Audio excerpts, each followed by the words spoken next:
Hii inaitwa mboni. Watu wanafikiri ni vitu tu inafanya msituni, lakini mimi kila kitu yenye ninaona kwangu inakuwa resource yenye inapatikana kwangu. Sasa hii nilitoa kwa msituni ikiwa mboni kama 2 na nikakuja nikaweka kwa nursery. Baadaye nikakuja nikapanda, nikasema acha nilete matunda hata angalau kama ni ya msituni ikuje nyumbani kwa watoto. Watoto wakaweza wakakula. Ndio hiyo naweza. Na hii vitu tena huwa ninauza, ninaipeleka hata paka supermarket.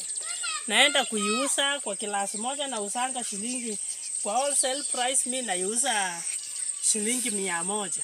Ili mtu wa supermarket naye akaweza kuuza aongeze yake. Sasa hii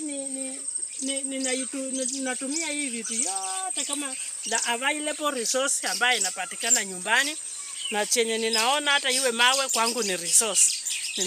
Naileta karibu na mimi na imenipea mapato. Naweza nikatumia, watoto wangu wanakula na inasaa in season.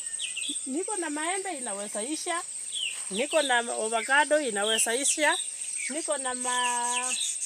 niko na popo inaweza isha, lakini vitu kama hii pia inasaa na ina resist. Ni resistant sana kwa jua pia. Sasa tunakulanga even out of season.